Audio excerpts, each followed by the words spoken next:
Eu não sei quantos anos você tem, mas uma coisa eu sei: quanto mais o tempo passa, mais a gente entende o valor da presença de Deus. Quando a gente é mais novo, a gente acha que sabe tudo, acha que entende tudo, acha que tem controle da própria vida. A presença de Deus parece algo comum, normal, automático. Mas o tempo vai passando, as lutas vão chegando, as perdas vão acontecendo e a gente começa a perceber que aquilo que era comum, na verdade era precioso. Tem coisas que só damos valor depois que perdemos.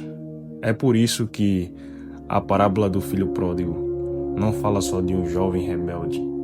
Ele fala de adultos também.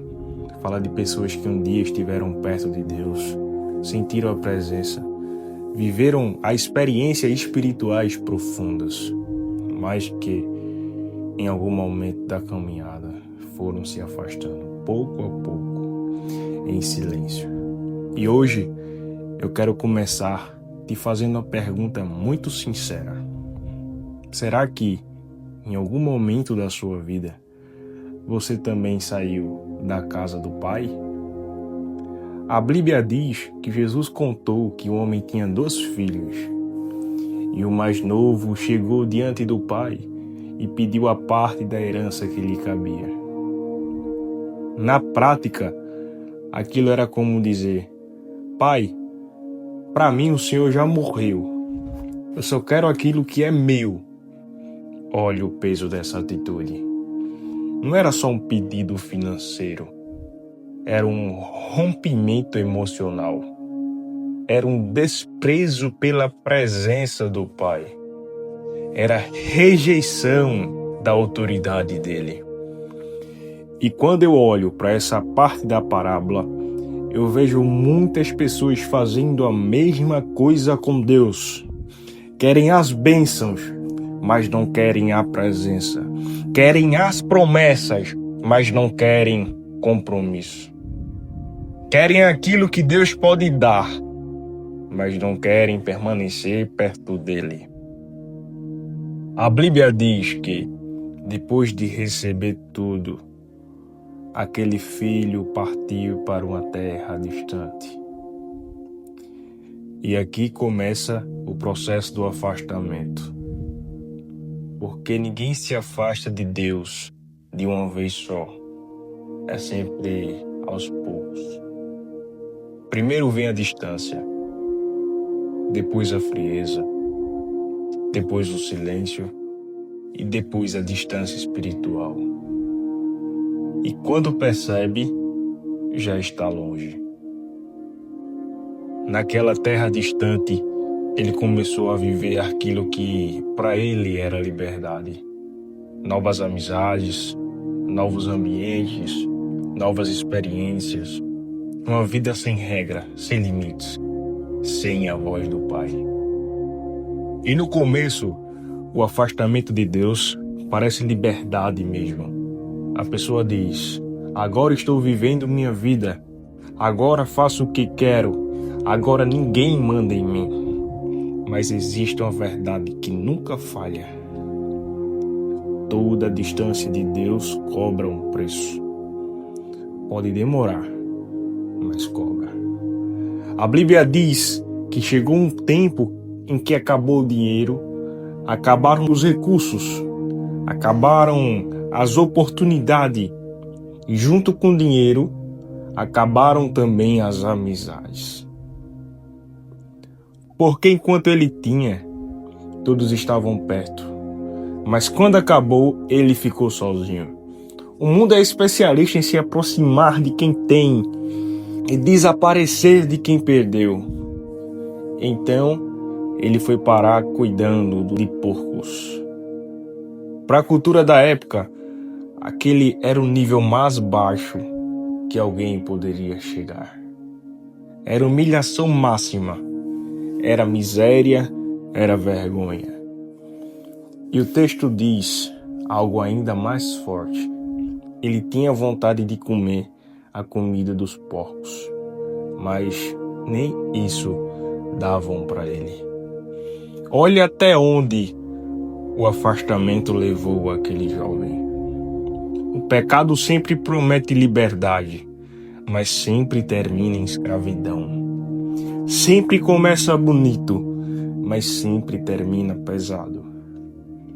Quantas pessoas começaram bem, estavam firmes, presentes, espirituais, mas hoje vivem uma vida que ninguém nunca imaginava ver essa pessoa. Casamentos que se quebraram, famílias que se feriram, filhos que se afastaram, corações que se endureceram, sorrisos por fora, vazio por dentro. Mas a Bíblia diz algo poderoso, uma frase mais importante da parábola, caindo em si. Esse é o momento da consciência. Todo afastado precisa viver esse momento. Um momento que para, respira, pensa e percebe: eu me perdi. Talvez você esteja vivendo esse momento agora. Talvez não foi alguém que te enviou esse vídeo por acaso. Talvez não foi coincidência você estar ouvindo essa mensagem. Talvez seja Deus falando no silêncio do seu coração. E aquele jovem tomou uma decisão. Ele disse: vou me levantar e vou voltar para a casa do meu pai. Olha que forte isso. Ele ensaiou um discurso. Ele disse: pai, pequei contra o céu e contra ti. Já não sou digno de ser chamado teu filho. Faz de mim um dos teus servos. Porque quem amadurece espiritualmente para de culpar os outros. Ele não culpou os amigos, não culpou o ambiente, não culpou o pai. Ele assumiu o erro. E existe uma frase que define restauração espiritual. O caminho da restauração começa quando termina a desculpa. Então ele se levantou e foi. Talvez com vergonha, talvez com medo, talvez pensando se seria aceito, rejeitado, mas ele foi. Agora vem a parte mais linda dessa história.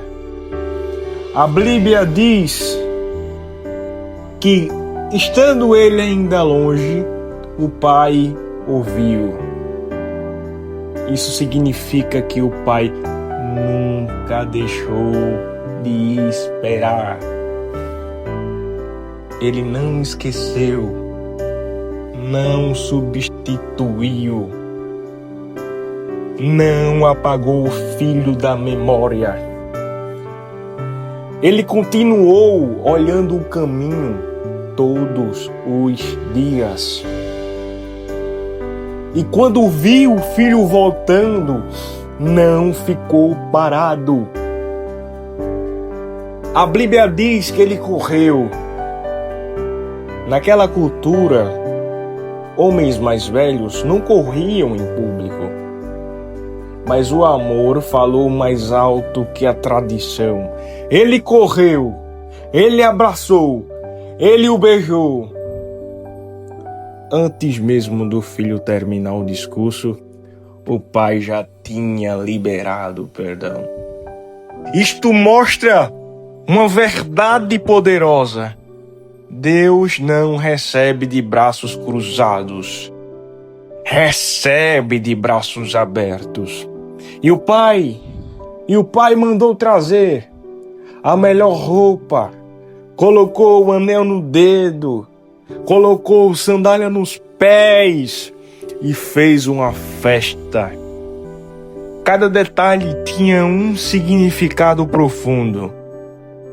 A roupa devolvia dignidade, o anel devolvia autoridade de filho, e as sandálias mostravam que ele não era escravo, era família. Porque Deus não restaura pela metade. Quem volta para a presença, volta com identidade restaurada. Volta com dignidade. Volta com amor.